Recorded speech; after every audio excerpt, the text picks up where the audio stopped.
It's my great pleasure to introduce to you Professor Stanislas Dehaene, who holds the Chair of Experimental Cognitive Psychology at the Collège de France in Paris and directs the Neurospace Center in Saclay, the south of Paris, which is France's most advanced neuroimaging research center. Stanislas Dehaene studied mathematics at the École Normale Supérieure in Paris, and he obtained his PhD in experimental psychology in 1989 with Jacques Dehaene at the École des Études en Sciences Sociales in Paris.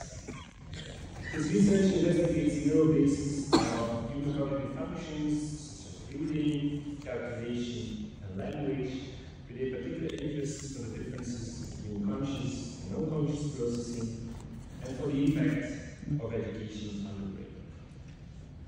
His work has been published in a dozen number of publications in the most prestigious journals, including multiple papers in Science, Nature, and Europe. His work has received outstanding recognition. He has been the recipient of the James McDonald Foundation Centennial Fellowship and the Brain Prize, and he is also a member of 8 academies.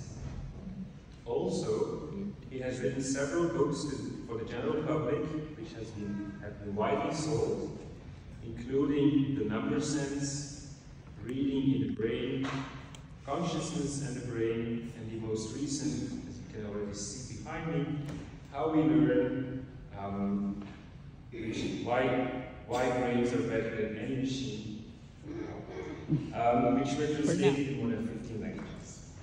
Today he will present his work on how learning to read changes the brain, with particular attention to implications for education, and his most recent efforts to design and implement software and curriculum materials for French education.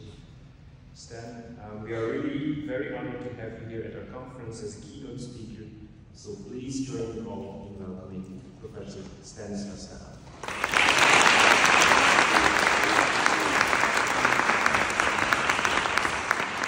Thank you so much, Bert. It's lovely to be here. Thank you to all the organizers. Well, there are many lovely aspects to being here, the weather, of course, but also the fact that you can pronounce my name right, which is unusual. It's actually the hard I'm going to talk about reading and its acquisition. I'd like to briefly mention this idea that from a neuroscience to education, it's a bridge too far, as you've learned sometimes that we have this expression. I don't think it's a bridge too far. I will try to show you today, but it's a long bridge. Just like this beautiful bridge in the south of France. It takes a long time to build, and I think it's still under construction. And there are many successive pillars, there are many successive arches of this bridge that we have to build. So I will try to show you that it can be built, we will try to fill the gaps between one field and the other, all the way to the classroom. So that will be what I want to talk about, how we learn to read, why does it sometimes fail. I will briefly review the brain mechanisms of reading acquisition, exactly trying to determine the changes when we learn to read in the brain. I want to present you another neural network model of reading, which makes a lot of very lovely predictions about the neural code for reading, and in particular, predictions for different types of dyslexias that we have heard in a recent paper.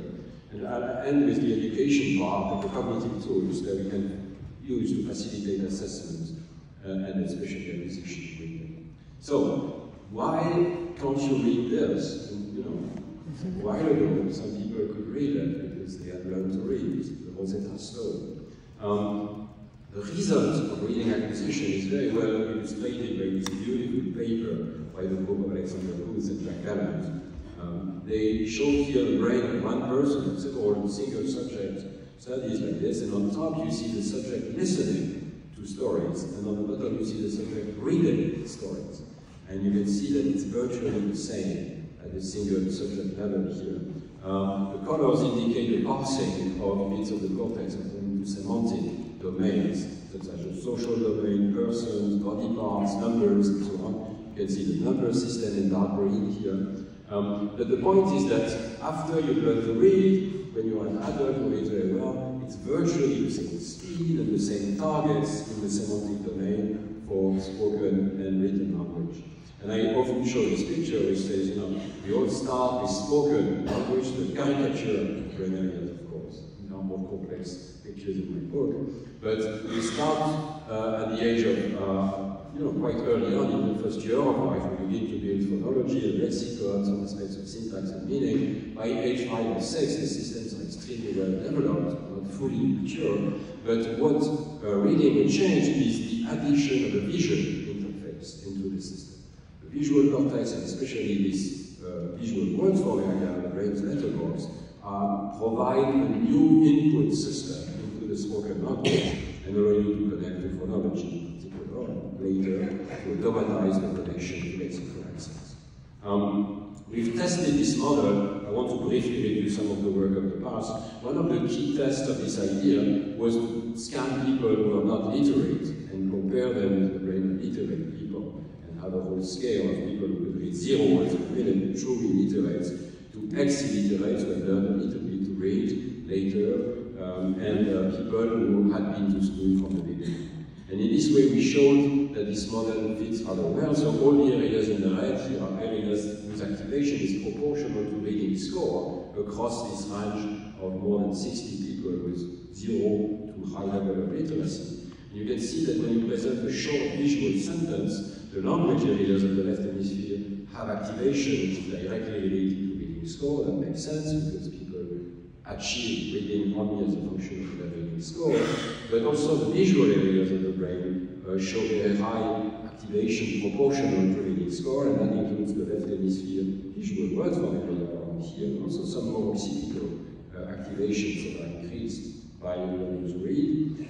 A surprise was that also the auditory phonological system of the brain is massively increased, and you see here auditory activation with spoken sentences, words, and pseudo words, almost being doubled by as a function of the reading score, suggesting that reading acquisition also changes the phonological code, phonological awareness, and the connections within the system seem to increase. And so this whole scheme is compatible with the previous slide, suggesting that reading acquisition provides an interface into the spoken language system.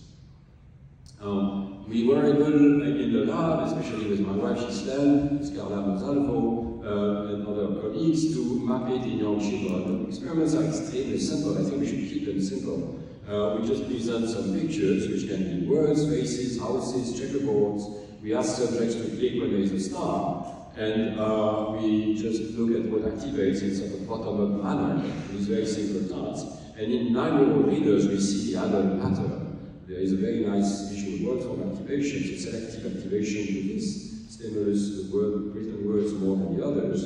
You see a tiny bit of activation for faces here, much more in the right hemisphere. Other categories are also present. If you scan a 6-year-old non-reader, you don't find this. Both actually the word form area and the face system are not so well organized.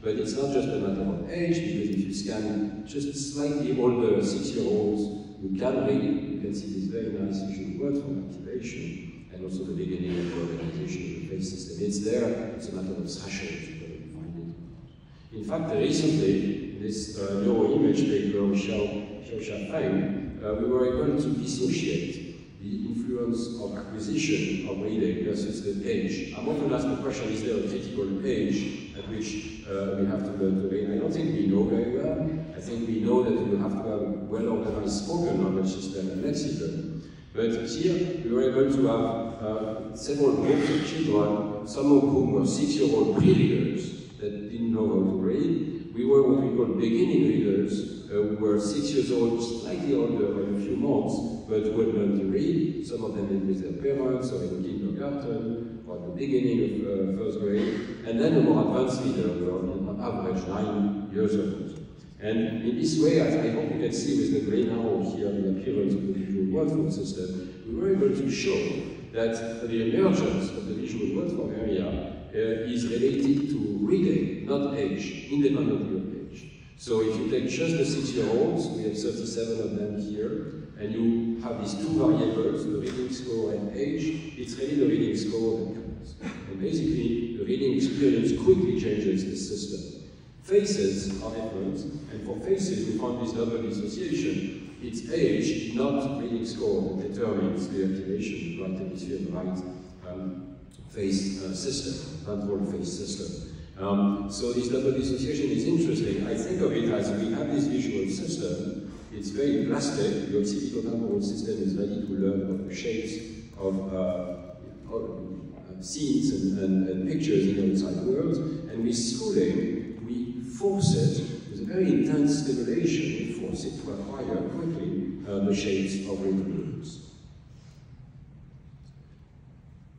It's very interesting to ask why this area in particular seems to always be the support for the visual word form area. And there have been several proposals, but one of the most important proposals, I think, is the connectivity of this area. It seems that this particular spot is better connected to the language system, and therefore these particular bits of cortex are being selected because they already have projections to the language system. And we develop, therefore, selectivity for the written word and the projection to the spoken language system. So this was shown nicely also in this paper by Xiao Xiaofeng. She was able to look at functional connectivity with seeds starting at various places in the left hemisphere, some of which were centered on the visual word form. And slightly more visual, other seeds were centered on the fusiform face area, but still in the left hemisphere. They weren't just changing hemispheres.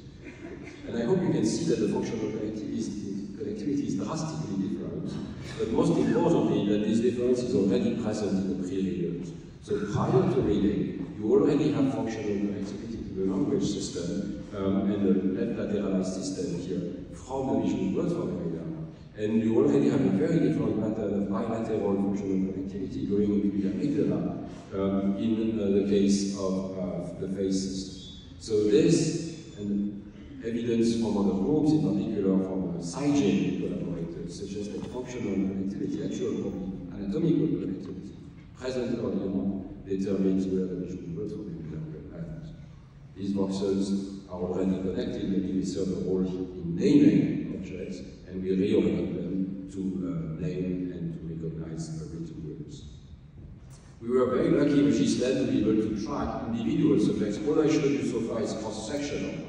But we can also ask within the same brain, what changes? And we were very lucky to get permission to scan 10 children repeatedly, every 2 months almost, with 2 scans before school, and 4 scans all along the first school year, which in France is this is the year where you have to learn to read. And we had also 1 scan 1 year later for 8 of the 10 subjects. So on this slide, each color is 1 subject. As a function of time, school entry is written at 0 here. I lost my cursor. Move this a little bit. Just a second. So 0 here is the onset of school. We selected subjects that purposely didn't learn before school, and they started to learn very quickly, as you can see in the beginning of school, with different lines, and their fluency also increased as a function of time. And the correlates of that were very clearly the emergence of the reading system, including the visual word form here. So this is 1 child, and this is what we found in all of the children. The quick appearance, these are the first 2 scans before school, very little activity specific to words compared to other pictures. And then as soon as school starts, in just 2 weeks, you can see the emergence of this visual word form system, as well as more temporal activations, and I'll come back to these more dorsal activations as well. What's very interesting is that the face system, again, follows a slightly different time course. The face system is already there, already right lateralized in these children before they learn to read, and it slowly develops to such an extent that on this slide, for one particular subject, you can barely see the difference across the 6 successive scans, right? But if we actually look at it across subjects, and as a function of reading acquisition, we find that there is slightly better development of the face system in the right hemisphere with reading scores, and a slightly better development of the reading system, major change in the reading system in the left hemisphere, as a function of reading speed, which is a proxy for how quickly they are learning. So I think we have a direct correlation now between how you learn to read, how well you learn to read, and the activation of this left hemispheric system for written words. And faces are following a much more slower development, starting at birth, of course, going all the way into adolescence in data from other groups. but competing in part with the reading system through a blocking mechanism. So the mechanism we have been proposing, and then this is, I'm asking you now to imagine the cortical columns in a ventral occipitotemporal cortex, and before schooling, children already have areas that represent tools and objects, areas that represent faces, even in the left hemisphere, and areas that represent houses, and there is already a gradient of organization, spatial organization. When we learn to read, we specialize some of these columns for the shapes of letters and letter strings. And so if you scan a typical visual word from area voxel, you might see a lot of responses to words, more or less selective depending on the scale of your fMRI. You might see that there are some responses to tools and to faces within the same voxels.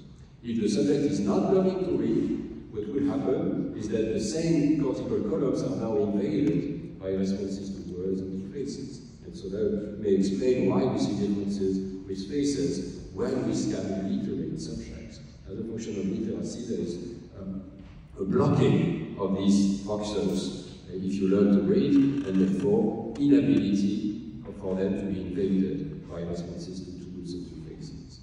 So that's the model that we're trying to test. In new experiments now, we go to 7 Tesla imaging in neurospin. Soon we will be able to do 11.7 Tesla imaging. It will be super exciting, but it's not started yet. So for the moment, we have this 7 Tesla magnet, and you can see here one image from one subject at 7 Tesla. There is a nice surprise, I have to say, which is that the visual waveform area we thought was one area, we thought it was like a banana-shaped area, like 1 or 2 centimeters long. It's not one area, it's patches of cortex, little patches of cortex. You can see here a few of these patches here. And each of these patches are super specialized for reading and are not responsive, or very little responsive to other categories of objects. And furthermore, in this recent work with Mille Chan, Christophe Pallier, and Laurent Cohen, we were able to show that these patches are increasingly sensitive to the statistics of the language. In this case, we are scanning English, French bilinguals. You can see some of the stimuli up here. We have, I think, 14 categories of stimuli. On the right, you have words in French and words in English, approximations to words, but they are not real words. And as you go to the left, you progressively destroy the statistics of quadrigram, bigrams, and letters. And you see it makes no difference for occipital voxels. There is no scrutiny into all of these stimuli that have letter shapes. But as you go more forward into this visual waveform system, you get this very, very strong gradient, which indicates that these patches have become sensitive to something about a particular writing system, the letters, the frequent letters, and perhaps the frequent backgrounds. I'll come back to that in a second. And here we found that in bilinguals, French and English bilinguals, we could not find a single voxel that likes one language better than the other. You can decode the language, but the voxels are shared, and that makes a lot of sense. If I'm sitting here, if I'm a neuron sitting here, I'm seeing letters coming in, I have no idea whether they're from French or English, and I combine the statistics from both. But the situation is a bit different, and in the same study we scan now English versus Chinese languages. And we made the same sort of hierarchical stimuli here in English, but also in Chinese. So if you don't read Chinese, maybe this looks Chinese to you, but it's not at all Chinese, it's broken Chinese, and we have the same sort of increasing statistics of Chinese.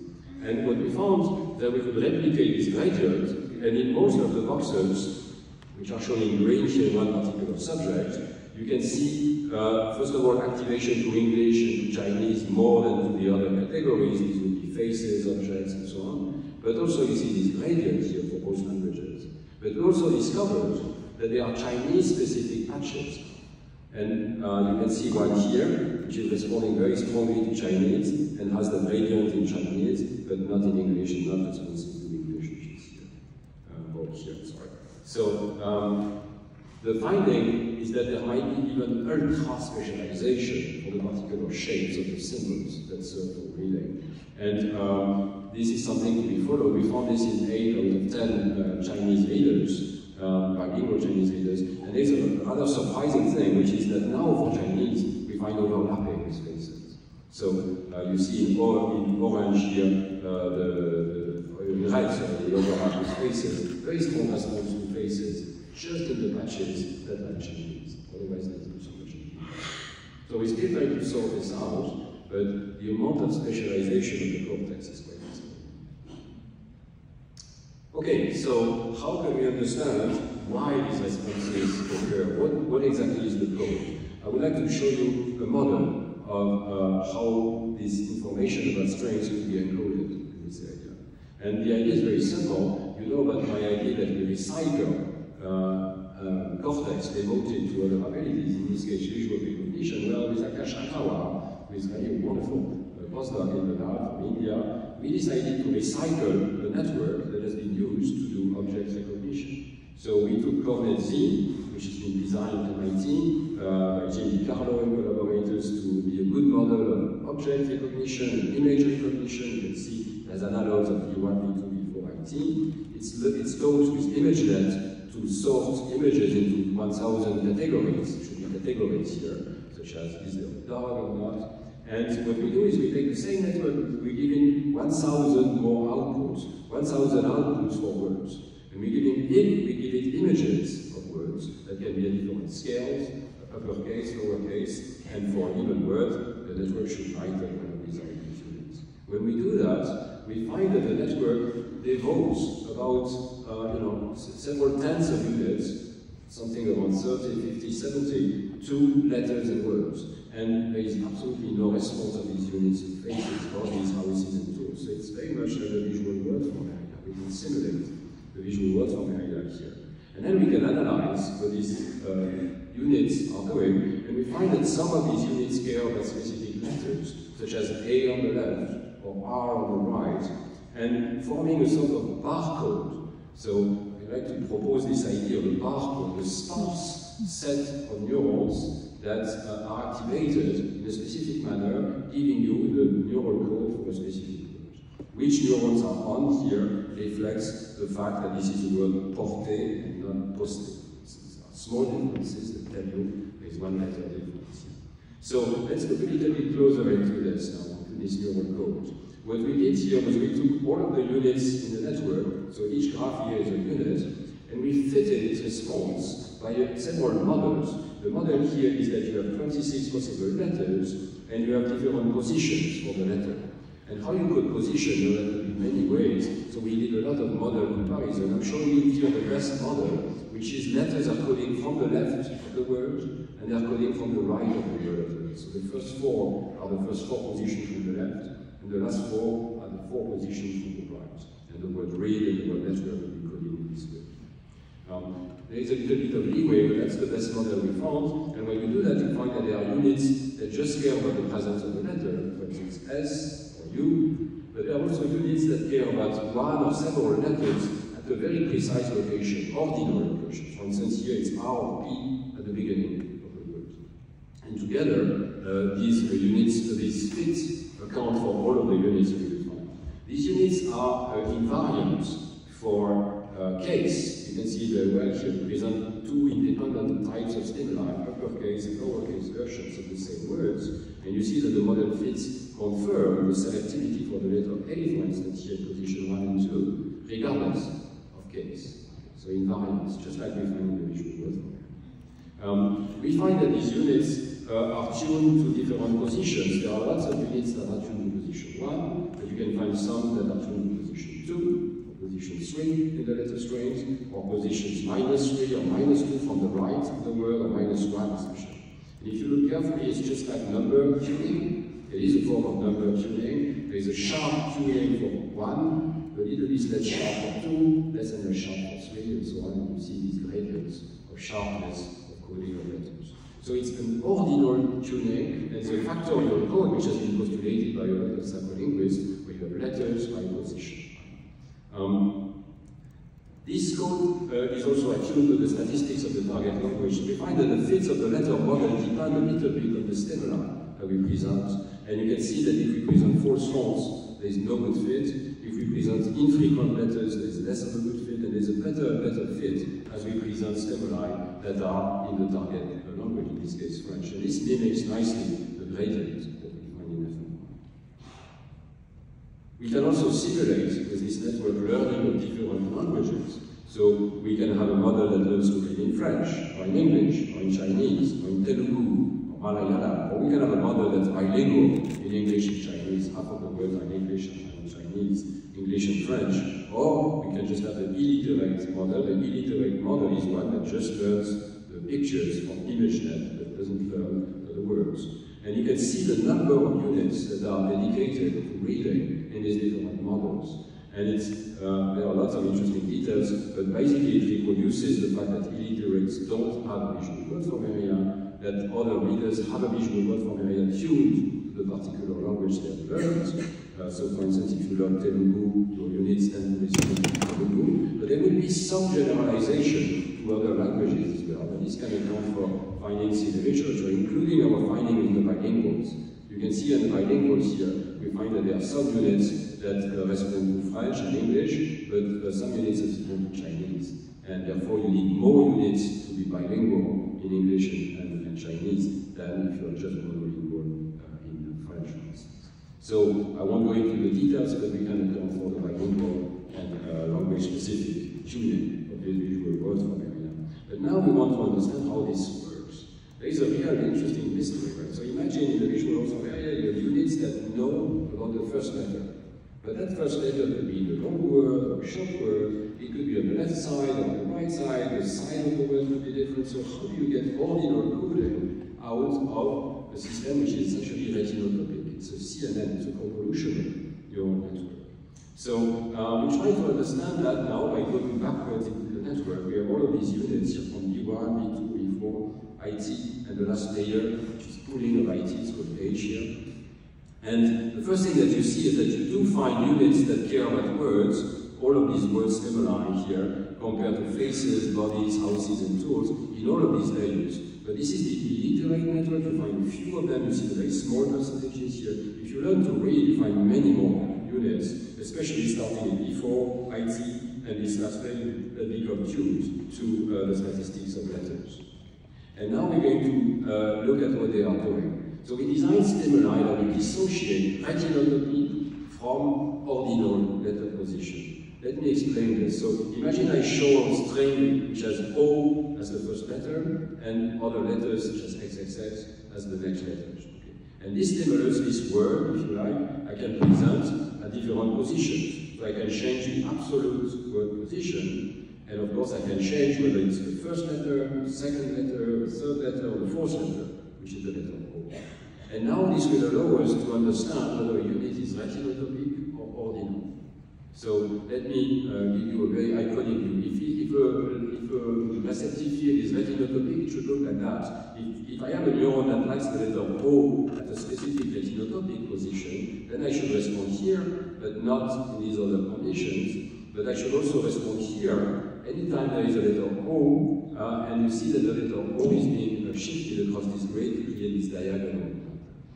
So it's very particular retinotopic pattern for this stimuli, but units coding for relative position should be completely different. They should have this vertical organization. They should respond, for instance, to the last letter O, regardless of where it is in the receptive field, in the hemifield, or in the field of presentation.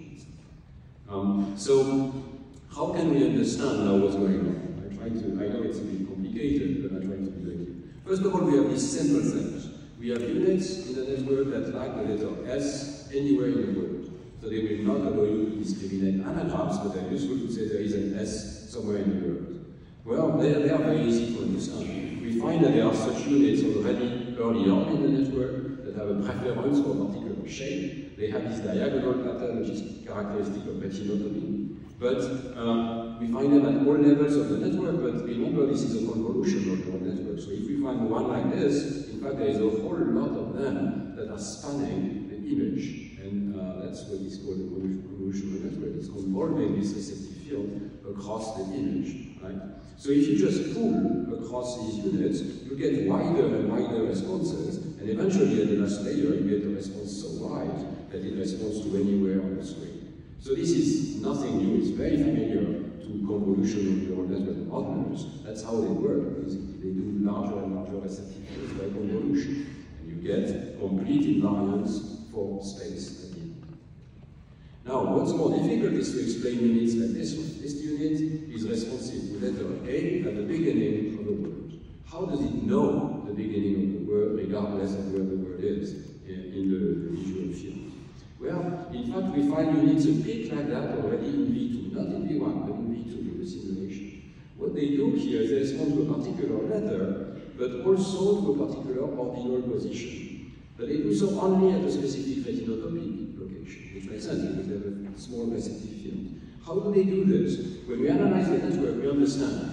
And it's a simple solution, we should have thought about it. They care about the space between the words. So they know that they are the first letter because they are inhibited by the presence of other letters on the left, so they know that there is a space. We'll only fire if there is a space on the left side. So we call them edge coding units.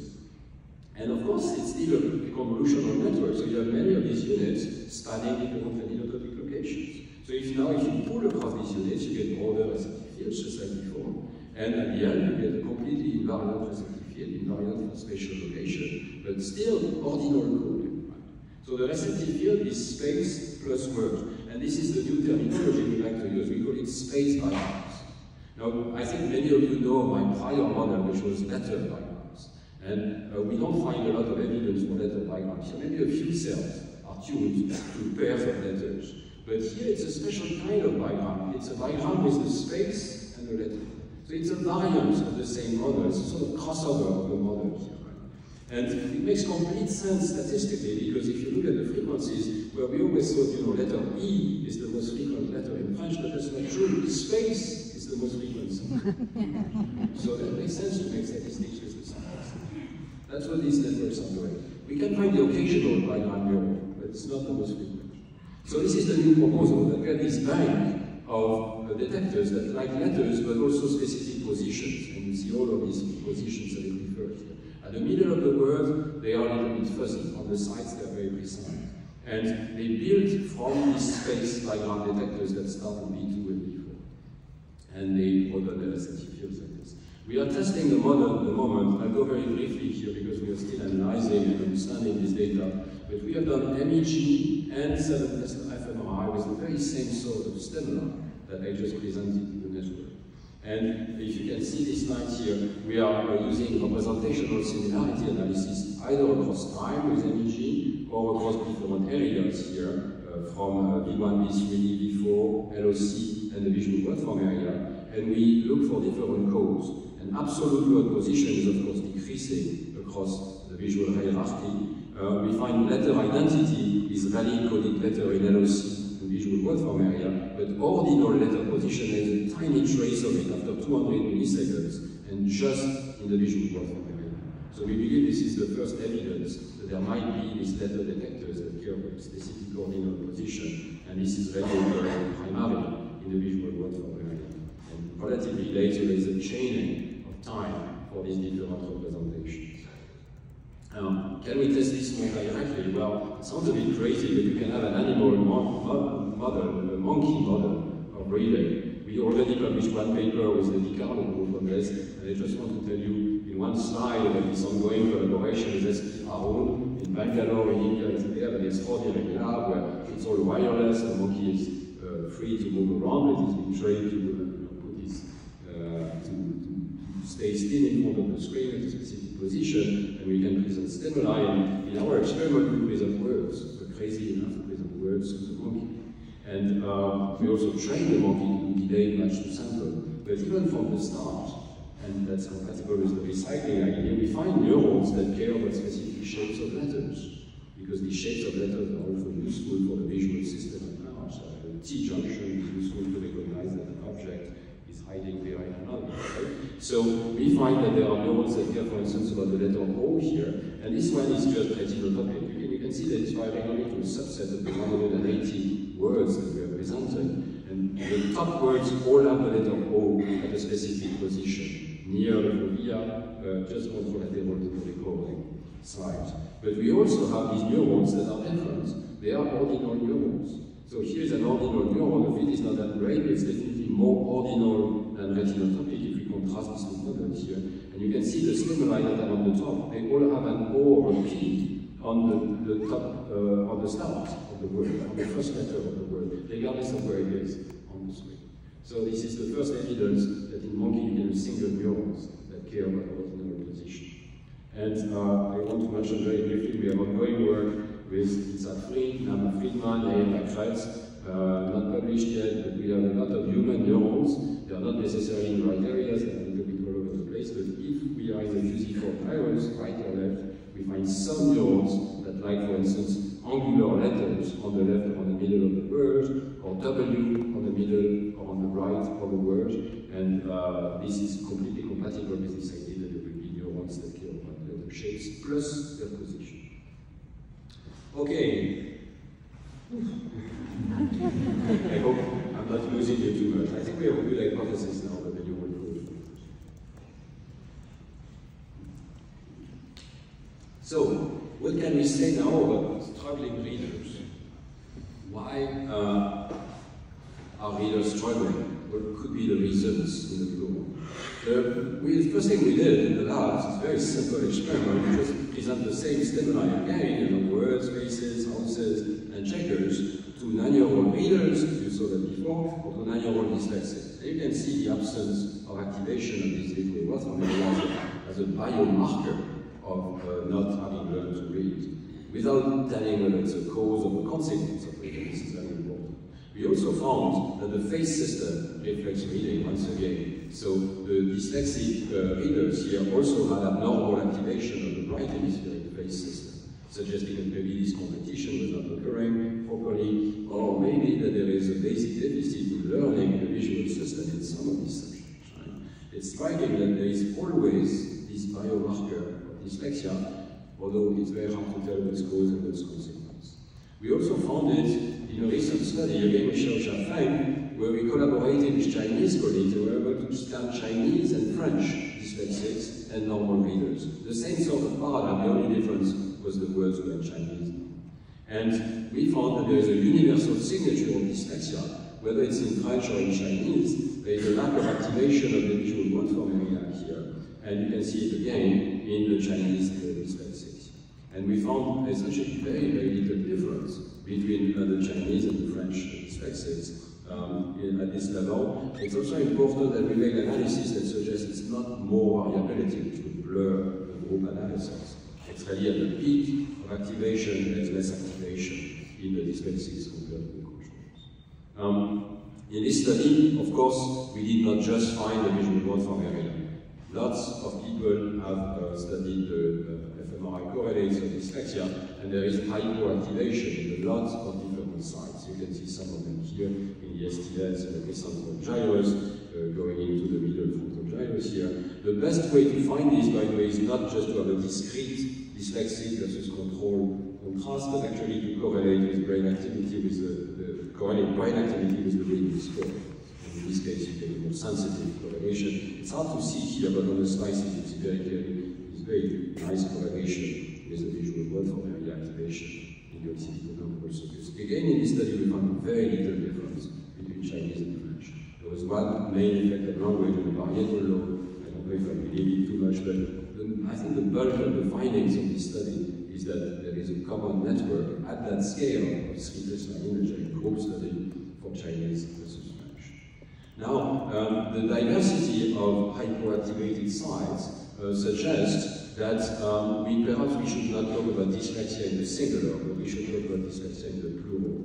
And here I want to acknowledge my debt to Professor Nama Friedman from Israel, from Tel Aviv University, who has been saying this all along for many, many years, that there are different types of dyslexia. We should be very careful about distinguishing them. It makes complete sense, right?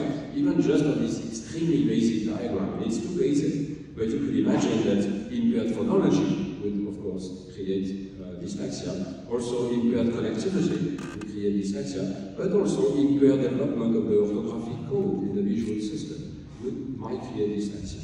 And from the model that I just showed you, we can make even better predictions there, so postditions. Imagine that this is the word badge, okay? And so the word badge is encoded by space diagrams that say there is a B at the beginning, there is an A in the second position, there's a D and G somewhere, there's a G on the right, there's a P at the very last position, something like that, and many more such neurons, right? That would be the neural code. What would be the predictions? Well, the first thing is that errors could arise from insufficiently precise coding of the letter position. So imagine that the letters in the middle here are not very well coded. We already know that in normal readers there's a so-called maverick effect or badge. Did you notice that there was a spelling error here?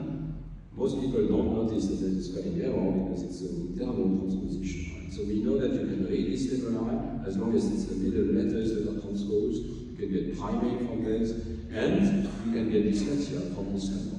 That's the new idea. So letter position dyslexia may occur if you have inappropriate coding, insufficiently precise coding of the position. You're going to transpose the letter. You're going to read from as from. Okay. And that has been proven in the literature, letter position dyslexia. There is also another possibility. Of course, you are never reading a single word alone. In text, you have multiple words, and you have to select a particular word and bind the letters to that particular word. What if you were not able to do that? If words are presented simultaneously, such as, for instance, fun badge, okay? Fun badge would be adding a neural code. If you're not selecting the word badge properly, it would be adding a code such as this, with F at the beginning, U, N at the end, okay? And then maybe if you mix up these two words, you could read fudge and mix up the letters. Well, it seems that this is exactly what occurs in normal subjects when you flash two words. It's called usually conjunctions. And there is this construct called attentional dyslexia in patients with lesions, but also in developmental cases, developmental attentional dyslexia. And the thing would be, the symptom would be feeling, for instance, win fed as fin fed. Okay. Borrowing the letters, but at the proper position from another word. So it's a complete double dissociation. In one case, you don't know the letter position of a single word. In another case, you know the letter position even of two words, but you are borrowing from the other word. So with Cassandra Potier-Watkins and Professor Dana Friedman, we designed a test that we call the Malaby test, which is a large list of words that are eliciting this type of errors. There are two very simple ideas. The first one is we should really stop just counting the percentage of errors overall, or the overall naming speed. That's very coarse. That's not what we do when we do neuropsychology. When we do neuropsychology, we do multiple tests very carefully about the types of errors.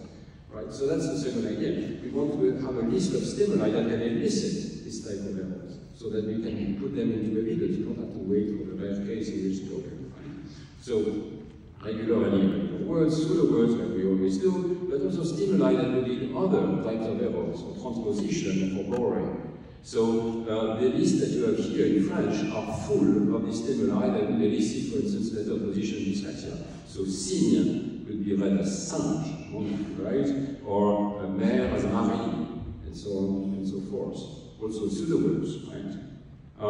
And vice versa for attentional dyslexia, we have word pairs here that are specially selected because they can lead to these sort of anagrams and transposition from one word to the other. So instead of these bars, you would say these bars. Okay? And many such examples here. Even in normal list, if you make it right, this can happen. So we also squeeze a lot of the stimuli within the list of single words, where, for instance, ras would be on top of rose, and the subject would say ras. Well, the short story is that we found several patients that fit these patterns with a double dissociation. Some that have attentional migrations between words, and others that have letter position migration within words. This work is just published now in cognitive neuropsychology, and also the whole test is published. So since they are French-speaking colleagues here, you can use this test. So you see this double dissociation with errors of one type for 3 subjects, errors of another type for another 3 subjects. There are also surface regularization, or classical type of surface errors, but they are not that frequent in all samples. It's important to replicate when you have such a pattern. So we have the Malaby screener, and then we have other lists of a lot of words that we can see to generate the same sort of errors. And so here there are 4 patients that went through this replication stage. You can see that the first 3 with attentional dyslexia make between 11 and 16% of errors of between word migrations, but essentially no errors, not more than any of the controls, in within word transposition, and vice versa for this last subject, creating this double dissociation. There are many interesting observations in the paper, and more to come. For instance, when we talk about attentional dyslexia, it's quite striking that the migrations come from the next word more often than they come from the preceding word. That's a bit strange. But it means that it's not perseveration. It's something like a window of coding of the future words, and you go over the letters from there. In letter position dyslexia is perhaps more banal, but the transpositions occur in the middle of words. They don't distinguish between vowels and consonants, although some patients can be more refined than that. So it all makes sense in terms of fuzzy coding of the middle of the word. And very importantly, the deficit is not just in spoken naming of the word, but it's also in silent reading them. For instance, as in a lexical decision, you can get evidence that the letters have been transposed in the transposition relations, or semantic judgments. So the patients make errors that are compatible with an orthographic stage, which is common to naming and to semantic judgments, and to lexical assessments. So this is a summary slide. All of this work with Nama Friedman is inspired by the Coltart model of reading, and this is now a slightly fuzzy but better view of the complexity of the reading networks. We still haven't fully figured out the complexity of these networks, but we shouldn't be naive. There is not one type of dyslexia, there are many types of dyslexia occurring at each of these stages. Nama Friedman would go as far as to say there are 19 types of dyslexia, because she's splitting hairs a little bit, but she's right. If you go closely, you can see dyslexias where it's only a particular phonological feature which is affected, or whether it's morphology. I haven't been speaking about morphology, but I think it's a very important feature that we should look at in the reading system, and she's finding that some patients have problems with morphology. So stay tuned, but perhaps there is something very important here. In the past, I've been guilty of that. We recruit dyslexics and we put them all together in one bag and we try to do fMRI, or anatomy, or genetics. I don't think this is very likely to succeed, actually. I think we really want to have very good diagnosis of subtypes of dyslexia before we have any chance of parsing the system and understanding which lesions or which genetic anomalies are responsible for the deficit. And at the very least, we should acknowledge that it's not all phonology. All of the patients I showed you were normal, but there's a phonological process. Some of the dyslexias at least come from this complex visual stage of normalizing the word and figuring out the order of the letters and which letters belong to which word. This orthographic stage is complex, leads to sorts of errors for some patients. Okay, I see that time is flying, but I will go to my last part. Can we use all of this to improve reading acquisition? Can we tell teachers something about the pedagogies? And of course, I'm going to defend the idea that explicit phonics instruction should be preferred to discovery learning. So teachers and children don't have to be Champollion, right? They don't have to discover for themselves. There was one Champollion because they were to decipher the hieroglyphs. Let's not think that all children should be Champollions, but that's helpful. So in 2008, I was called by the Minister of Education at that time to gather an international group of 25 scientists of all disciplines, and this was called the Scientific Council for National Education, in order to advise on all aspects of education, but in particular on reading. And we tried to review the literature and provide evidence on the literature from international comparisons, provide tools and so on. So in the domain of reading, you can find several of these documents. We are now translating them in English, the originals are of course in French. We have published some very clear guidelines on, first of all, what every first grade teacher should know about the science of reading. I'm stupefied, but so are teachers, by the way, by the fact that they are not taught this in teacher school. We want these basic facts about the reading system, not everything, not the localizations in the brain and so on, but just the basic facts to be taught to teachers. So that's why we publish synthesis such as this one. Also trying to explain the differences between decoding and comprehension, which is a constant source of difficulty for teachers. They think that if they are doing one, they are not doing the other. They don't realize that, in the simple view of reading, it's a multiplicative property we impose. We also publish some teaching methods, which manuals were placed, and we have a big success recently. We were able to convince the ministry that the teaching manuals should be labeled according to whether they agree with the science of reading or not. So we're working to define criteria, which are still very open. It will not be one manual for all, but respect some of the science of reading. So this is the current situation. A few years ago, with more than 35 manuals for reading, the same editor sometimes publishing a whole language and a phonics method in order to sell better. This is, I think, completely unacceptable. We need to have better standards for how reading is being taught. What matters? Phonics or rote learning? There was a really nice study that was piloted by one of the members of the Scientific Council, Dehaene. He made a big inquiry with more than 10,000 teachers in first grade about, first of all, which manuals they use and what do they do in the classroom. So you see here the percentages of use of these various manuals. You don't know because they are in French. But the finding was that most French teachers use mixed or so-called balanced reading methods. And they love the rote memorization of sight words. So we call them mobility tool words. They think they are very useful short words that you should learn very early on. And so you see the percentages of these sight words that the teachers think should be taught in the first year of reading, and it's mostly between around 20, 30, or 40.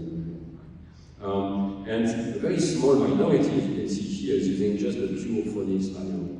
Well, we need the evidence. Jérôme Dovio, Paul Joyard were able to correlate what these 10,000 teachers were saying and doing with the results of the kids, the progress of the kids from the first grade to the second grade. Because in France we have national statistics from 700,000 children every year on first grade and second grade. That's also one thing that we were able to help shape with the Scientific Council for Education. And so they found that the synthetic phonics with 100% decipherable absence of sight words systematically produced better results.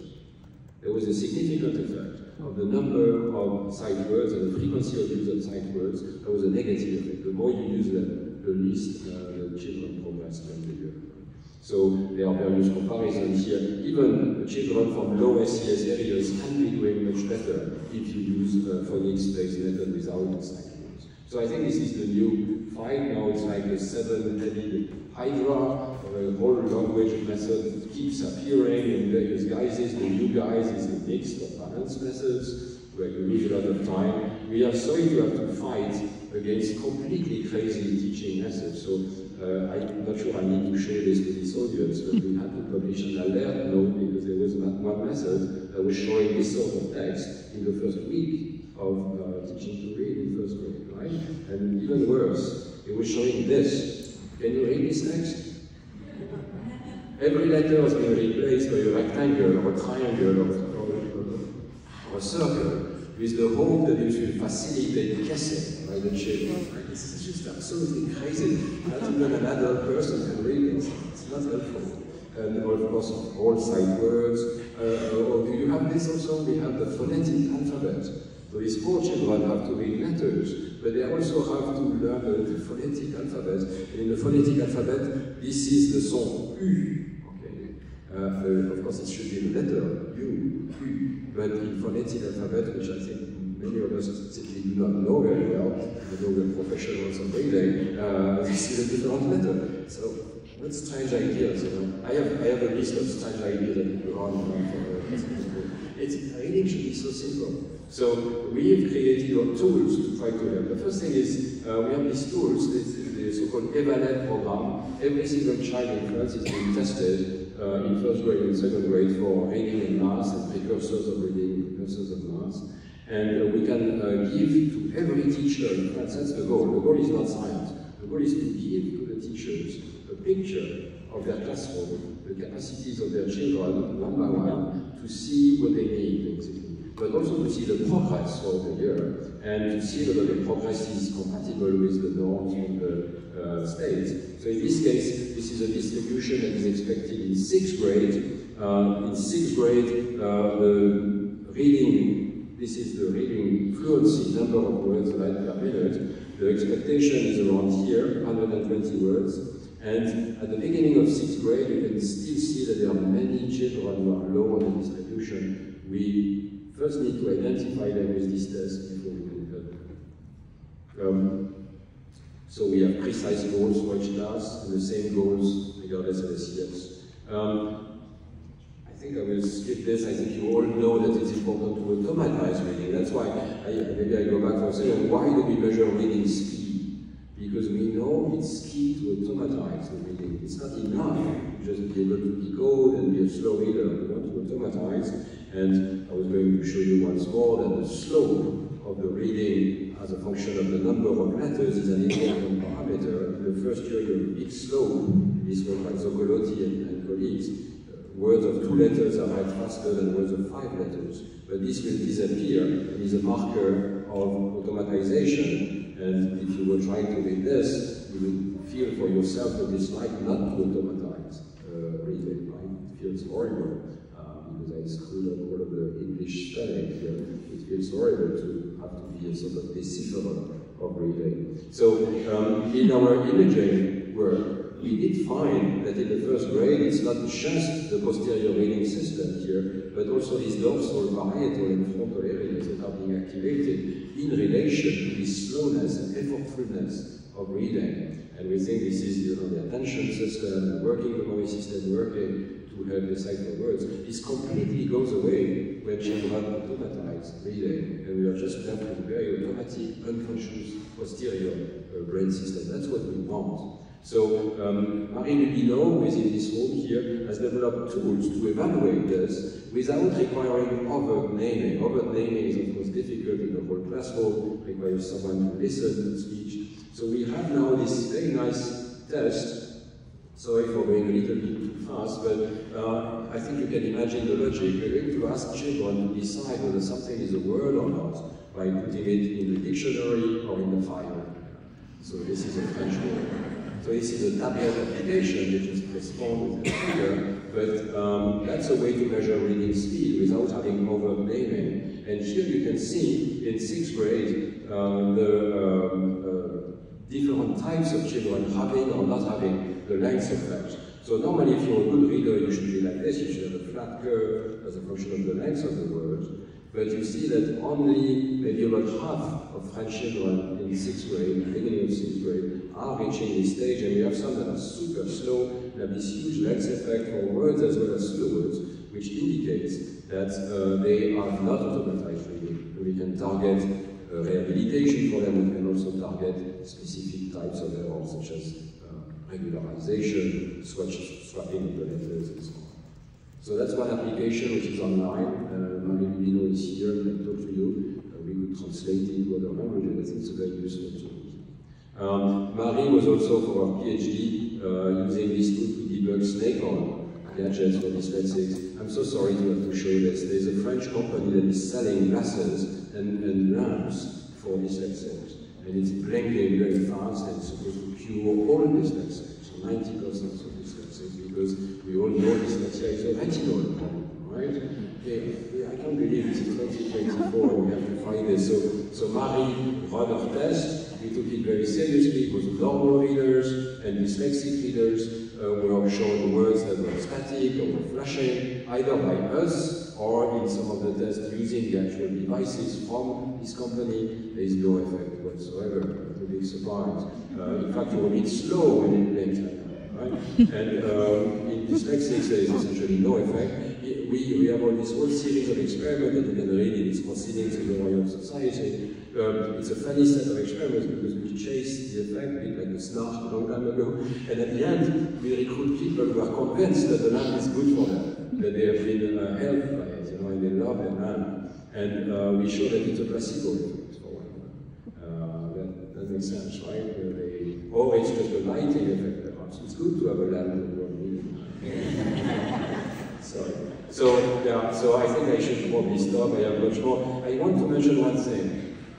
Cassandra Potier-Rodkin is developing this wonderful program, which is sort of an offshoot of the lab. Starting a long time ago, we started to develop some software for reading, and now it's become not just software, but also a sort of whole method for first grade reading acquisition, integrating all that we know about how reading should be taught. All of the 4 pillars of learning, and all of the details, such as, for instance, the fact that you have to propose a progression through the statistics of French, and you have very clear progression according to the frequency and the regularity of grapheme phoneme correspondences. We have lessons that show the pronunciation, that show actually the lips of the child pronouncing the phonemes. We have memorable words for which the phoneme is the first phoneme. We have also tracing of the letters, which we know from several studies is very useful to remember and cement the links between letters and sounds. We can measure within the software this automatization of reading using this lexical decision test that I just showed you. And all of that is available basically to test. We are collaborating with various countries, so this is also a call. Maybe we could get together and adapt this tool to different countries. Here, this is in Brazil. We are collaborating with Caterina Lopezova. We're also going to Uruguay, and the software has been translated in Spanish. Recently was one by Lisboa, and Ale is here, one of our collaborators in Uruguay.